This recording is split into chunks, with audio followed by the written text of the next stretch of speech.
Sergeant Slaughter is in a wrestling mood, so today he brought with him Mat Mania Challenge for your Atari 7800 Pro system. And according to the box art, the game has both Shawn Michaels and a time-traveling John Cena, who would have been 13 when the game came out. Let's go ahead and take Mat Mania Challenge, pop it in my Atari 7800 Pro system, and see how it holds up today. Let's go to the game.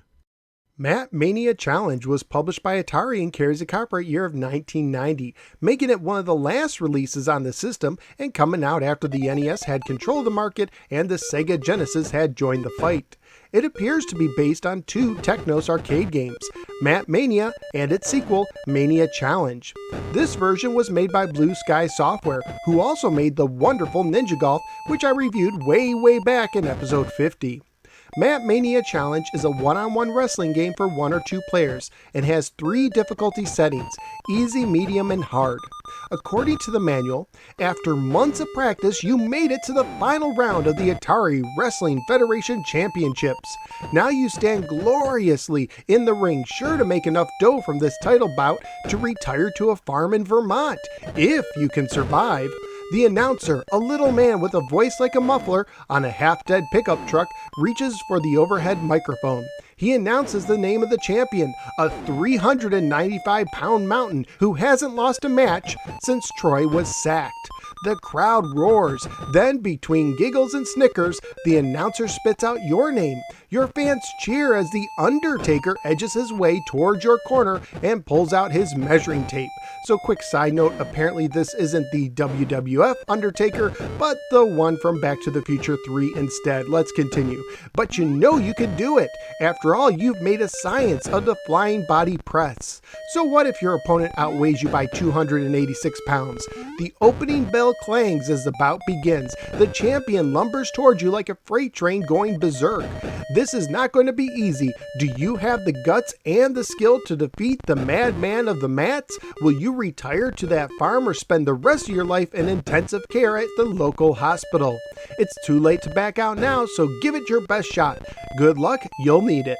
So I like the story from the manual, but sadly it doesn't resemble the game all that much. Instead, rather than working your way up the ladder to face a near 400-pound champion, every single match features 2 generic regular-looking guys who are identical except for the color of their boots and trunks.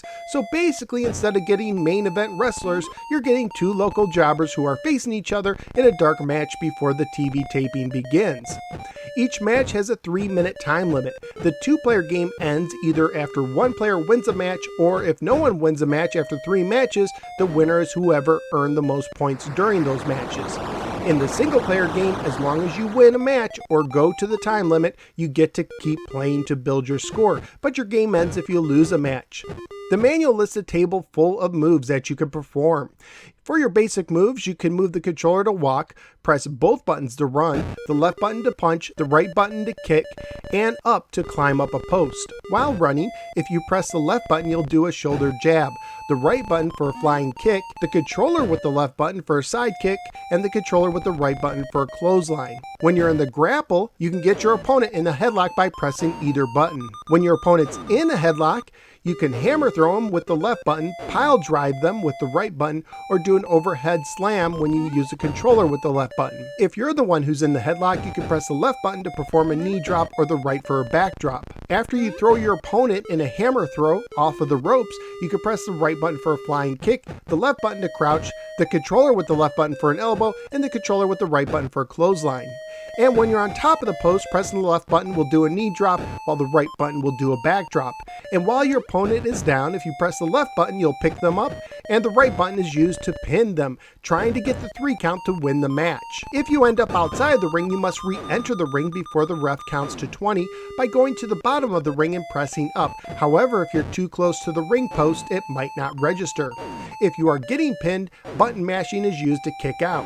You get various scores depending on the moves you pull off, starting at 50 points for the simple punch and topping out at 1,000 points for pulling off a top rope move. Pinning your opponent also gets you 4,000 extra points. Graphically speaking, the game is fine, but it doesn't wow. You could tell what everything is, and the ref and the crowd looks nice, but I thought that the wrestlers looked kinda bland.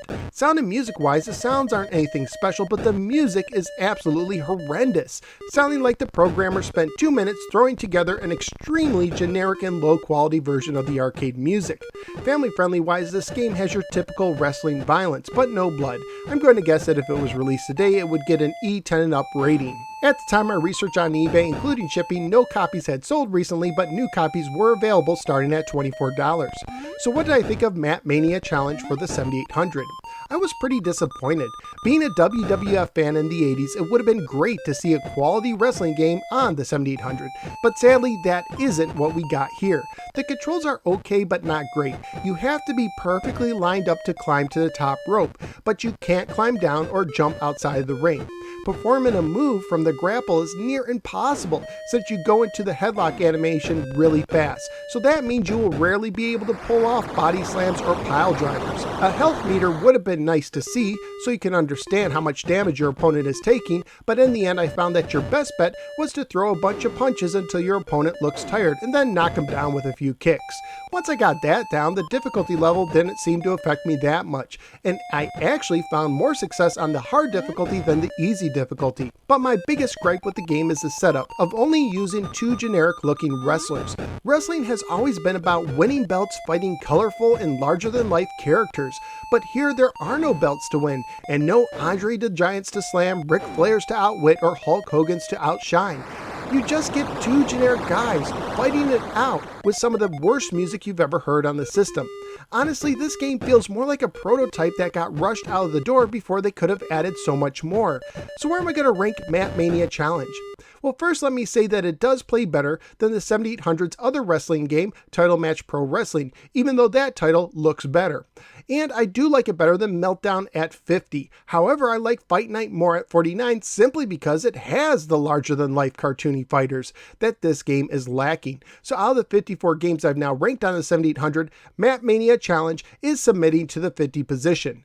Mat Mania Challenge is the best wrestling game on either the 2600 or 7800, but sadly it still falls flat. So what do you think of the game? Whether you agree or disagree with me, feel free to let me know in the comments below. Also feel free to click the like and subscribe buttons and follow me both on the Facebook or the Twitter. I'm also a member of the Retro Junkies Network. At this time, I'd like to thank the extraordinary Dude Michael from the Two Dudes in a Nest podcast for supporting the show through Patreon. Thank you, dude. If you appreciate the work I do, please consider joining the League of Extraordinary Patreon Supporters by signing up at patreon.com/NoSwearGamer starting at $1 a month. Thank you for giving me a little part of your day, and I look forward to seeing you next time in the next episode of the No Swear Gamer. Take care and beware of doppelgangers who have different colored boots and trunks on.